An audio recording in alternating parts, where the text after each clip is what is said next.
So the first step to begin making an arm like this is to have a model for how the arm is going to look. So here I have drawn the basics of this arm and how I've chosen to model it. So I've modeled it in 2 dimensions with 3 lengths for each segment and 3 angles. Now, what we're trying to do here is we're trying to find the coordinates of this end effector depending on angles A, B, and C, and lengths 1, lengths 2, and lengths 3. From there, we want a formula that will give us the coordinates, which we can just label x, y, of this end effector here. So the method that I've chosen to do this is to just individually sum up the x and y coordinates of each segment. So we take, for example, segment A, find its x coordinate and its y coordinate, and then add it to the same for the second segment and the third segment, and then we'll get the xy of the final end effector. So to start off with, let's find the xy coordinates of the first segment, which is only depending on angle A. So this is pretty simple. xa, which is the x component of A, is simply equal to L1 cos A, and y of A is simply equal to L1 sine A. These two are pretty intuitive because there's only one angle. However, when we get to B, we have to find the angle of B relative to the ground, and as you can see, oh, that's not straight at all, but imagine that it was. This angle here depends both on angle B and angle A. However, we can do a little bit of tricky math here and some angle chasing, and we can notice one thing. So what we notice with this situation is that on the other side of A, we have another angle, which is simply pi minus A.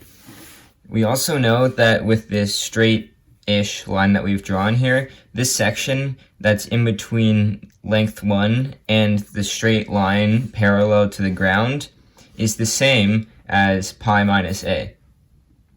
We then can see that the total B angle is simply the sum of pi minus A, which is the angle that just spans from here to here, and then this angle that we're looking for, which is the angle of that segment compared to the ground. So we know that B equals pi minus A plus, we'll just say theta, which is what we're solving for. So here we can easily solve for theta to find that theta equals B plus A minus pi. So similarly, we can then go back over here and we can find that x of B equals L2 cos, and then B plus A minus pi, and y of B equals L2 cos B plus A, sine minus pi.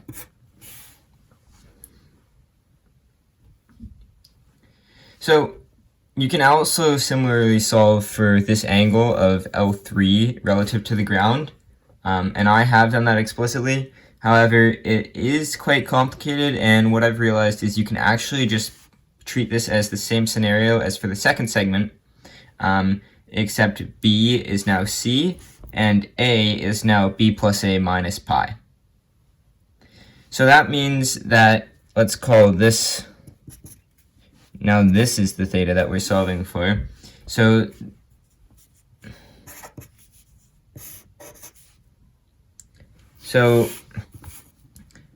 this theta is now equal to C plus B plus A minus 2 pi. And we can write that a bit nicer in alphabetical order, so A plus B plus C minus 2 pi. So we can then come back over here and we can get our final coordinates. So xc equals L3 cos A plus B plus C minus 2 pi. And yc equals L3 sine A plus B plus C minus 2 pi. So before we go up and add all of these x and y coordinates together to get the final x and y coordinate of the end effector, we can actually simplify some of these. So these final two are actually very easy to simplify because since sine and cos both have a period of 2 pi, by simply subtracting 2 pi, we actually don't change what's here at all. So cos theta minus 2 pi or cos theta plus 2 pi is just the same as cos theta. And the same goes for sine because this is the period. And since it's a repeating function, that means that this just equals L3 cos A plus B plus C. And this just equals L3 sine A plus B plus C. Now, you can prove this using the addition of angles, using double angle identities. And I have done that, but I'm not going to do that here. I'm going to use this proof instead. And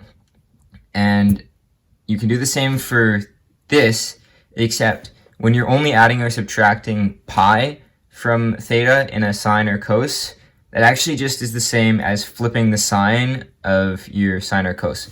So that means that this is actually just equal to negative L2 cos A plus B, and this is actually just equal to negative L2 sine A plus B. Now, again, it's not a very rigorous proof for me to just say that this is true. However, you can prove this. I have proven this in my report, and if you want to, you can do it yourself with compound angle theorems. So, with these, we can take all this information and we can solve for the direct x and y coordinate of the end effector from our original problem. And we can get that x is equal to L1 cos A minus L2 cos A plus B plus L3 cos A plus B plus C. And then for y, it's equal to L1 sine A minus L2 sine A plus B plus L3 sine A plus B plus C. So I hope that's all in frame there. But yeah, these are our two final equations for modeling the end effector of the arm based off of just the angles A, B, and C, and L1, L2, and L3. I went through this full derivation of these formulas because I think understanding them is very key to understanding how we use them to check, because otherwise they're just magic formulas, and it's good to know that they do come from somewhere and they have meaning to them. And the interesting thing is that this actually works for any scenario that mimics this. So it doesn't just work for my arm, it works for any three-segmented arm that is modeled just out of angles. And what I've actually done here is, obviously you have three variables, A, B, and C in your equations, and you only have two equations, so you can't explicitly solve. But I have actually made a model where you take this L2 and you take a imaginary line that goes right from the origin to your end effector, and you make it so that L2 is parallel to this line at all times, and from there you can have a formula that has all unknown, or only one unknown in the whole thing, which means that theoretically you could solve for, in this case I'm solving for C, you could theoretically solve for it. I'll show the formula on screen. However, it's a very complicated formula, and personally it's above my knowledge of math.